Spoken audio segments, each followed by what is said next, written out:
About What's what? some of the high school shit that you've seen that you feel like Oh, needs to be addressed in the industry somewhat? should be clicked up, bro. I ain't gonna lie, should be clicked up. Like, you gotta know someone to get into certain circles and shit. When realistically, you know, if like, say, this person and this person work together, it'll be fire.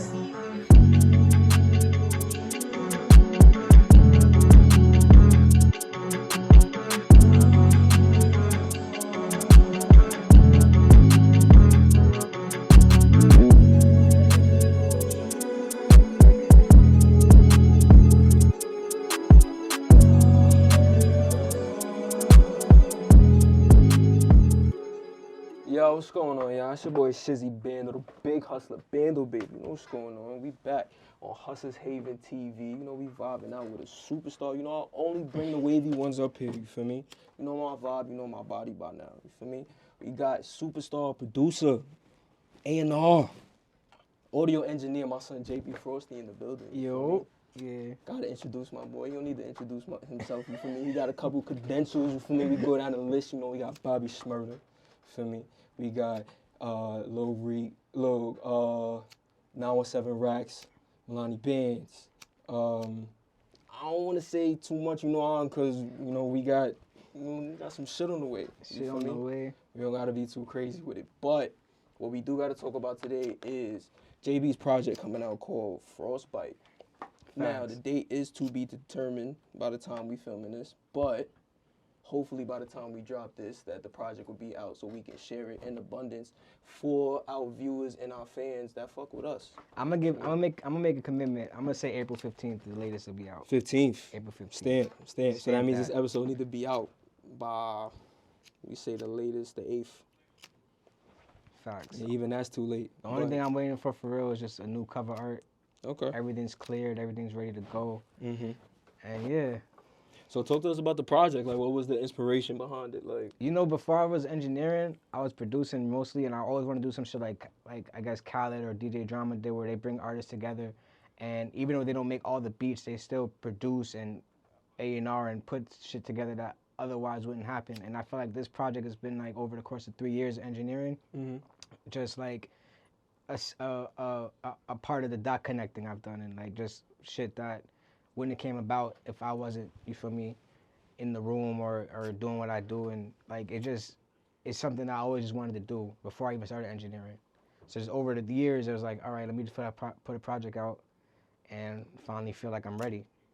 Do you feel like it's harder pushing a project out from an engineer side rather than a producer side? Do you feel like you have to be a producer fully? I feel like there's no difference. I know a few other engineers, like Chris Marcel put out a project where he compilated it, and I just think all the producers lately putting out projects opens the lane for engineers. Like I don't think it's like one or the other. I think we're kind of in the same boat, and I think with engineers putting out projects, it kind of puts a spotlight on us as like the real A&Rs and dot connectors of this shit. Like, not just me, but like a bunch of people. Like Mixed by Boogie is one of them. Nice on the Sonics is one of them. Playmakers, like, you feel me? Those are guys who I looked up to, and like that's why I follow their example. That's fire. That's fire. Fucking shit, I lost my train of thought. That was an amazing answer. But the project in itself, right? Did you feel like that the inspiration from it all has to be from an underground standpoint? Do you feel like that people, in order to build these kind of projects, have to be at a certain caliber in order to really make it? You feel me? I don't feel like that. I know another, he's an engineer producer. His name is Produced by Comics. He's doing it more on an underground level where it's not known artists. And like, I think just starting it there, you could build with the artists more, and it makes it more organic too. Like, I just think, like, just the concept of it, I just think any engineer that you got mad rapper friends and shit, but you see they got no direction, or you if you was managing them, you would choose something different. Like, take them, put them on stuff that you worked on or you created, and just put shit out. Like, brand yourself. Like, this shit's not just about the artist no more. It's about the producer. Shout out to like Power Tribe, Eddie Rivers, Fuckboy. Like, You feel me? Niggas is really creating this lane open. So how well do you feel like one has to know music in order to really be a dot connector for real? Because there's a lot of people that's vouching Yeah. for, like, you gotta say, like, we gotta be honest, like the Grammys. You feel me? But Shit once like you that, once you get into award this shit shows. and you know the business side of shit, you know a lot of that shit. I don't want to say it's fixed, but it's bought. Like even with the Oscars and shit, like it's bought. It's a business. You feel me? So at the end of the day, you gotta have a love for this shit, and you gotta just do it to do it. And it's a business. So if you're making money off of it, but you're not winning a Grammy or you're not getting the clout, but you're kicking in off your distribution, off your streams and shit, you do good business. You do direct to the consumer. You sell shit off your website, sell your music off your website. People who actually want to buy and support for real. There's ways to make money in this shit, and like it's not about the clout or the Grammys or awards or none of that shit. It's just about looking at this shit like a business and like treating it like that. You know what I mean? Right, but how valuable can people really put on being a part of the production? Because everybody wants to be a superstar. Everybody's gonna want to be a superstar. It's just kind of like high school. Mm-hmm. So it's like you gotta kind of weed out, you know, certain people. Like I've known niggas that is trash that get lit and they don't know nothing about music and don't know nothing about the business. They just got lucky. Some of it is luck. Some of it is it's like there's no stamp of approval to say like this person not as much as he's not as a dot connector this person because he knows less about music. Because this nigga might be a cool ass nigga and everyone might want to fuck with him. So like this person might know more about music and not have more ideas about putting shit together and shit, but because he might be awkward or she might be awkward or whatever, people are not gonna rely on that person. It kind of has to be a combination of both your personality and your ear. You know what I'm trying to say? Like people kind of go off vibes more, and this music industry shit really like high school. So elaborate on that a little bit. For So high give school? give me an example without putting Yeah. anybody too much on blast. You feel me and shit like that. About What's what? some of the high school shit that you've seen that you feel like Oh, needs to be addressed in the industry somewhat? should be clicked up, bro. I ain't gonna lie. Should be clicked up. Like you gotta know someone to get into certain circles and shit. When realistically, you know, if like say this person and this person work together, it'll be fire. But now you gotta politic because this person's friend might like not this person's friend and this, that, and the third. Like it's just a bunch of politics and bullshit and high school shit with this shit. For real. Little bit of ass kissing here and there. You feel me? Depending on the situation. You know, and it's ass kissing shit. And it's weird fake gatekeeping shit sometimes too, bro. Like I've had situations where like because of personal shit, someone got me, you know, fired from a label situation because just personal shit. You feel me? And it's like I'm not gonna bitch about it and cry about it and go online. It's part of the game, bro. Like this shit, high school, people be in their feelings. You see what's happening with Drake and Kanye and Kendrick and shit. And Future and Metro all over a bitch, like you feel me? Like Who you feel like got it with this beef shit right there? Drake's the only one that's battle tested, but I think J. Cole is in the best position. That's calm. You know what I mean? That's calm. I'm a little biased, so like I feel like K-Dot kind of like on the ups for real. Like K-Dot cool, but K-Dot not consistent enough right now. Like he did that on Future's album. If he wanted to really shoot at Drake for real, he should have did it on his own shit. Like, he's been subbing him for years, so it's like you should have been, you know what I mean? Right, but in terms, you got to think like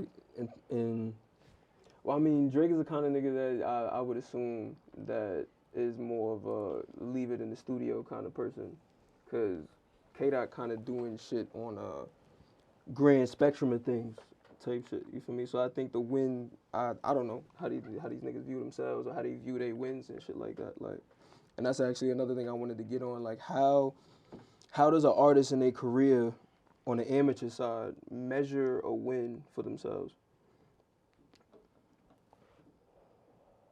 Anything you do today gotta be better than yesterday and gotta get you better results. So like, if you get an average like, let's say 100 views a video, and then you drop the next one, and it gets to like 1,000, you're doing better. That's a win. You know what I'm trying to say? Everything's not gonna be like, one day you wake up, you go viral.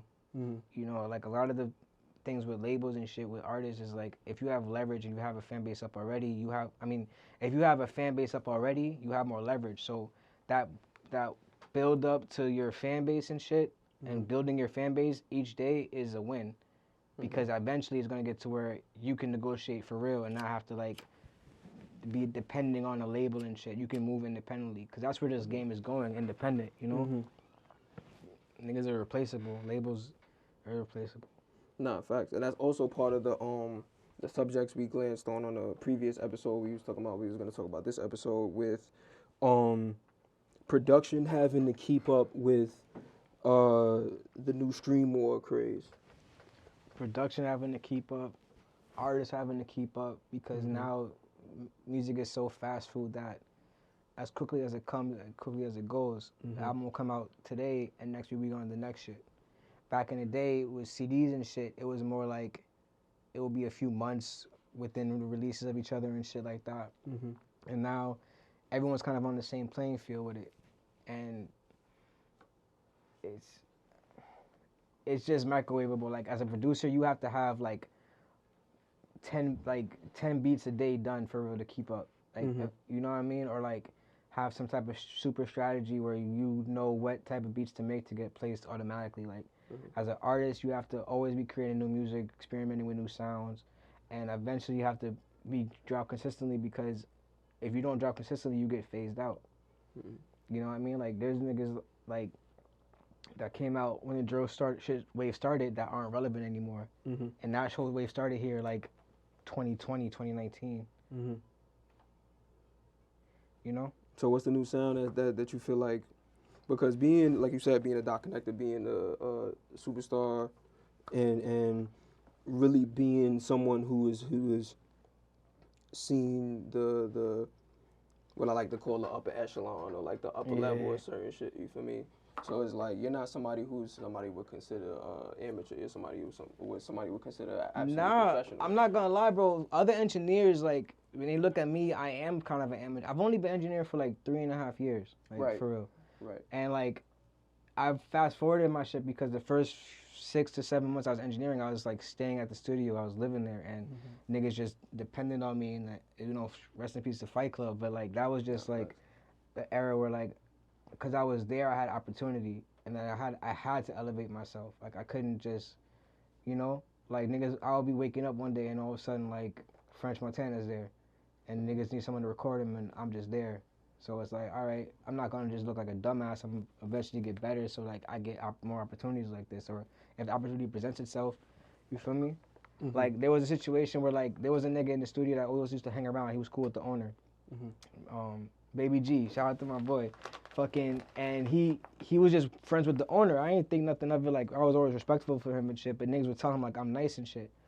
But because I was just respectful for him and shit, like he ended up being plugged in with like Tory Lanez and shit, and I ended up recording Tory Lanez like a month, maybe 2 months before he got arrested. You feel me? And it's just like that's not off of like, he didn't know me as an engineer like enough to where he trusted my skills and shit.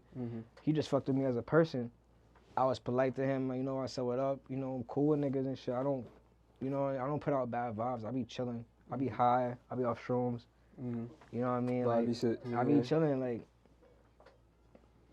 you know, like I don't be trying to do too much. I think a big problem with this shit is like people be trying to do too much and shit. You know, like overdo it, try to be something they're not, and that shit gets exposed. You know? So how true to yourself do you feel like you gotta be in order like to even see some type of professionalism in the industry? Or is there any professionalism at all in the industry? There's professionalism in the industry, yeah. I think one thing is like me having like actual 9-to-5s before I started engineering showed me like how like the corporate side of shit works and shit. So some of them shit still apply. Like you meet certain people and you'll lose opportunity by being unprofessional, because you might just think this shit's hip hop and this shit's music and you could do whatever and say whatever, and it's like you'll lose opportunities with people that could put money and put funding in your career or put branding in your career, you know what I mean? Because you're moving a type of way. That's why like with a lot of drill rappers, they only go so far. And with others like the Ice Spices, I'm not gonna say she's drill, but like the Ice Spices or whatever, like, or the Favios, like they know how to like turn it on and off. You know what I'm trying to say? I feel like they've established themselves as like bigger than drill at this point. Yeah, but to even get there, like, you think if Favi's in the studio with Kanye, he's gonna be doing like the same geeky weird shit he would probably be doing when I suppose when he first started? I mean, I'm not gonna lie, that kind of depends on whether or not Kanye is on or off his meds. I ain't getting into that. I mean, no disrespect. Yo, listen, I'm a Ye fan. You feel me? I'm not even going. You feel me? We never gonna go through all that. But yeah, niggas gotta be real with themselves at the end of the day. Yeah, you cool. feel me? Yeah, he's cool. He's a great person, great artist, you feel me? But, you know what I mean? Everybody got their flaws, you know what I mean? So it's like, Yeah, he cool. depending on the kind of mood he in, you feel me, for the weekend, you feel me, that kind of determines the kind of song he kind of make, you feel me? Yeah, he cool. Nah, Ye song is a Ye Ye song. ain't Dr. Dre, you feel me? Like, Ye cool. I think Ye's more, like, an entertainer, Okay. but So who's your your top, I would say top 5 artists that you listening to right now, like that you feel like got it right now?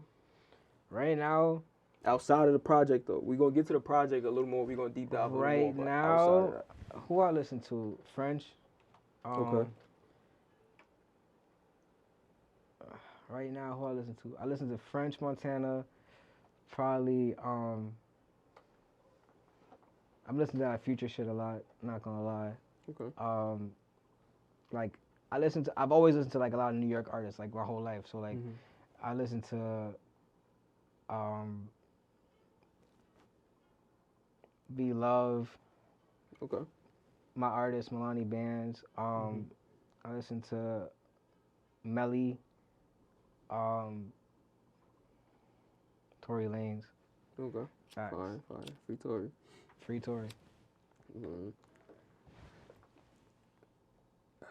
So speaking more on the project side, what is your, I would say your top 3 songs for the project that you feel like is the I forgot to singles? say Cash Cobain. Okay. I forgot. Fire. Facts. Fire. But my top 3 songs, Sly with BTB Dez, Serena Smart, and Sherry Marie, because that session was mad funny. That session was fucking, that shit was so random. Like, that's what I'm saying. This project was because it's like, I was at Fight Club with Sherry. Dez had a session over here at IMI with Serena, and he asked me if he could pull up on me to record Okay. after. And I was with Sherry, so I'm like, yeah, I'm working with a singer right now. He's like, ask her if I'm valid. So I asked her, and she's like, yeah, whatever. Shout out Sherry Marie. And she was drunk. She was drinking. She wasn't drunk. She was drinking. Let's just say it like that. But shout out to her. She came in. I played a beat. Shout out to Darius. Me and Darius made like probably a year before that, and they all was vibing to it, and they all started writing and shit. And then Sherry went in there, did her thing. BTB Des went in there, and then Serena came, and then like I didn't know she was gonna get on it because me and Serena we met like once or twice before, but she hopped on it too, and it was just a fire. It was a vibe, and to me that's the most commercial song I have on the project. That one is Slide is fire. I like Nuck If You Buck. That was another just organic like. Shout out to my boy Dripped and Filthy, and Milani. They was both in the stool. Dripped and Filthy, the reason I'm engineering, because he taught me how to like engineer when I first started, when I was in school for it. Okay. Dropped out of school for it and shit. But anyway, like me and him had a studio at one point, and he was really urging me to take this shit seriously, and and that song like it just has the energy, like it makes you want to get up, like it's like. And they're going back to back, and it's like it's lyrical. It's like it's fire. That's like a song I think even an old head nigga would be like, yo, this shit fire. Like, I got MRI, Dripped and Filthy on the song where they going back to all the Dripped and Filthy songs is fake back to back him with somebody. That's why I like his songs, because his songs on that shit go hard. Like and it's like you could tell like in a way they're trying to outdo each other, but they're trying to keep it to the song, and it's like it's fire.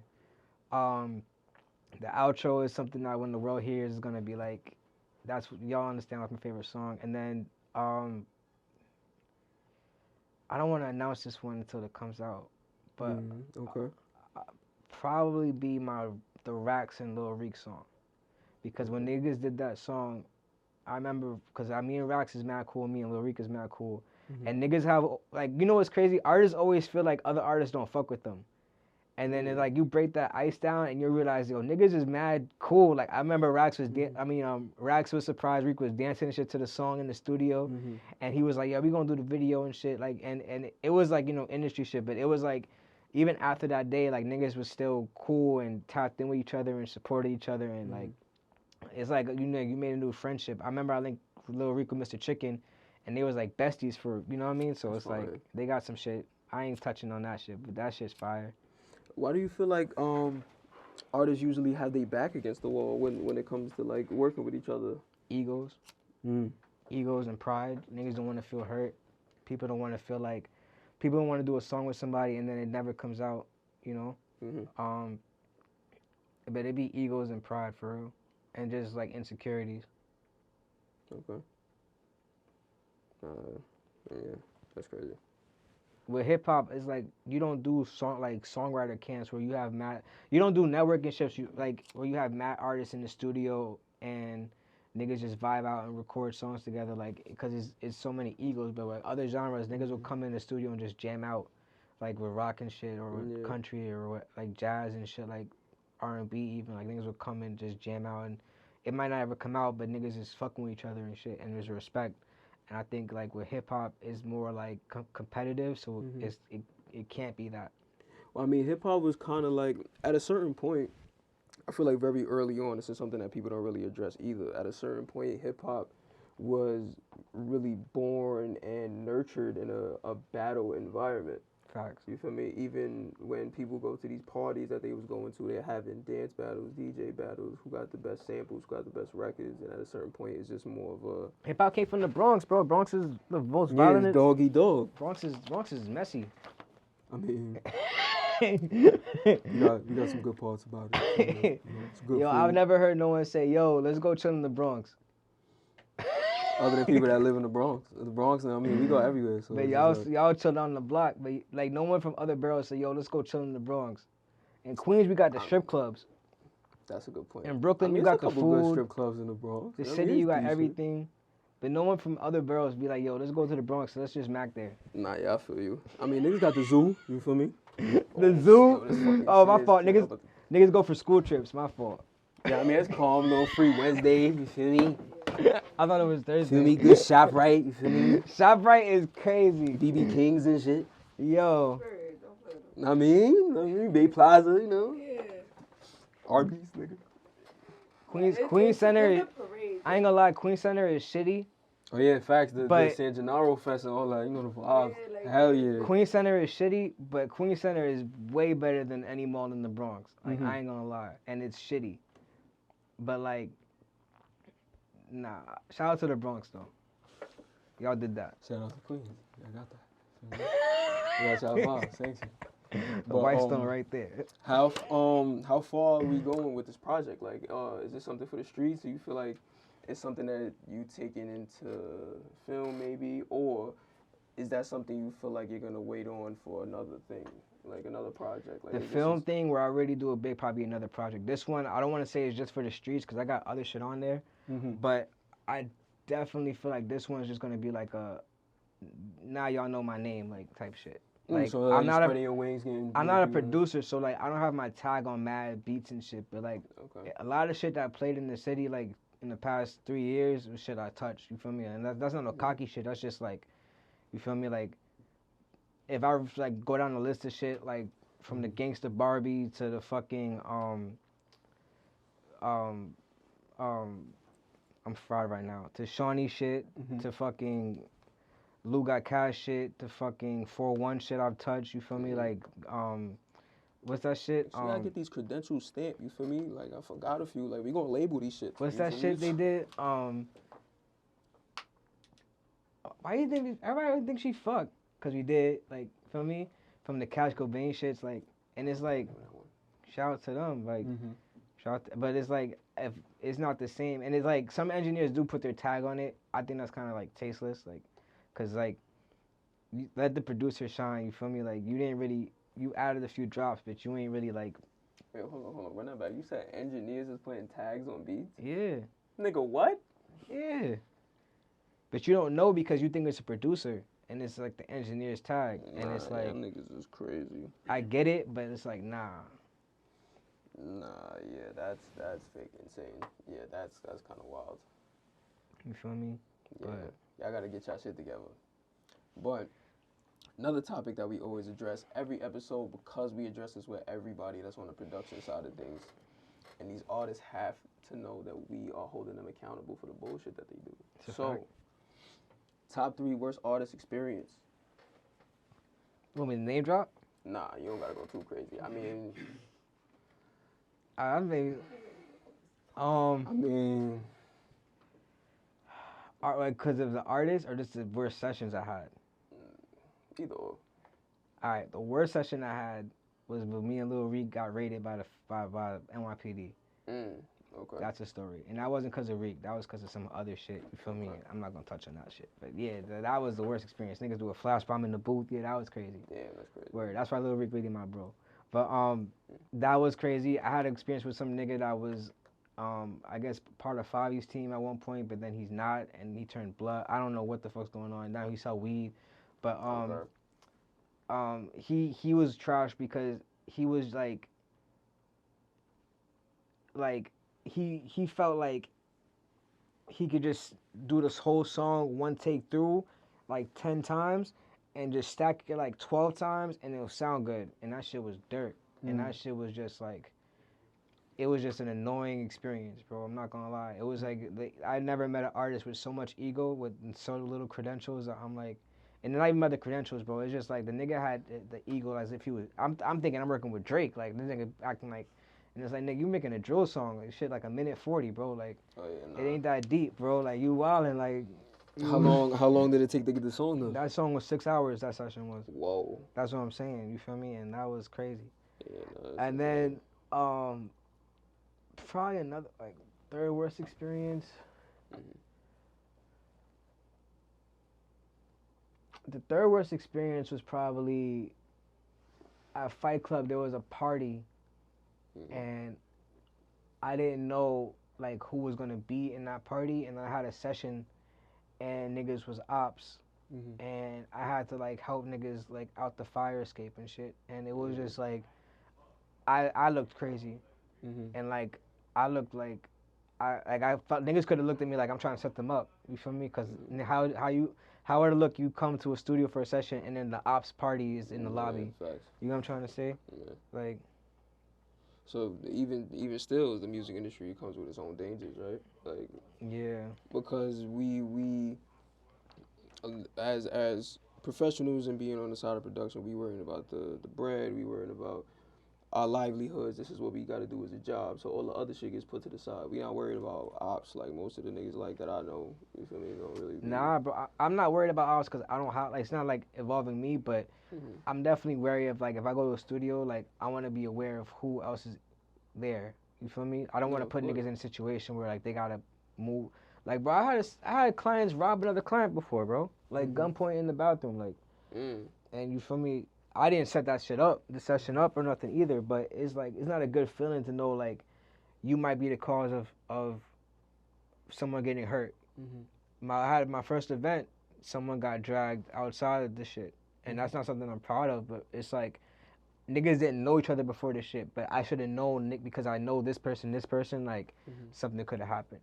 Yeah. You know, and somebody did warn me, and yeah, something happened. But do you feel like certain people like? Just in a general aspect, certain people don't care to create that environment for the people that they work with. They rather just have people just for the sake of the bag, just have everybody in the room. That's stupid though. I mean, yeah, but you can't really expect everybody to move the way you move. If people are doing shit without knowing what's going on at all, you're jeopardizing more. Like, look at Rolling Loud in New York got canceled, right? Right. Before Ron Suno and K Flock fighting there, you think that helped anything for Rolling Loud in New York? No, not at all. That's what I'm saying. Like, I think that if you don't know about what's going on at all and you're just booking niggas for the sake of the bag, you're gonna fuck yourself up in the long run. You know? No, that's crazy. Yeah, that's dope. So, the last couple of questions I have for you. The importance of these platforms that niggas is using. The live mic shits? Or which platforms? The TikTok situation. How valuable, yeah, because we've already stamped that mic performances is going to be around forever. You feel me? That's, you feel me? Like, that's a wave. That's the thing. Shout out my son KJ. Shout out Explode. Shout out everybody that's doing the mic performances. You feel me? Y'all doing y'all thing. Y'all have obviously stamped the new wave of content creation for real. Other than that, I feel like the only people that's really like doing something on that kind of caliber in terms of impact is mainly what's the nigga name? The Doc. You ever heard of Dr. Clips? Nah. Son that dude Lay Banks content and shit like that. He do like the flashy videos. Okay, and shit okay. Like that. It's like little shit like that. Like short form content is more in, and that's what I'm saying. Due to the fact that short form content is such a viable aspect of an artist's career now. You feel me? How do you feel like the world's gonna adapt if the TikTok ban goes through? I think at first it might look negative because a lot of artists are gonna be like, "Fuck this, fuck my shit up." Mm-hmm. But in the long run, like honestly, one Reels is gonna replace it, Instagram Reels. But like I feel like it might help make music again, bro. Like I ain't gonna lie, bro. Like the whole 2 minute, 140-minute song shit, that started with 6ix9ine. Like if you could look it up, bro. Like during the time 6ix9ine came out, bro, and no one's gonna want to give him credit for it. Niggas was doing 3-minute songs, bro. This nigga made a 1:30 song. Niggas played it over and over again. And that set the formula up for like what everyone's doing now, like as far as just not trying to make a long song because people's attention spans is short. Right. So it's like if niggas got, it might make people like be like, yo, let me just focus up on the song and actually make it sound good and like pretty playbackable and like for like radio, and then it might just make music better. You feel me? Like I don't know. I don't think it hurts like the labels and shit.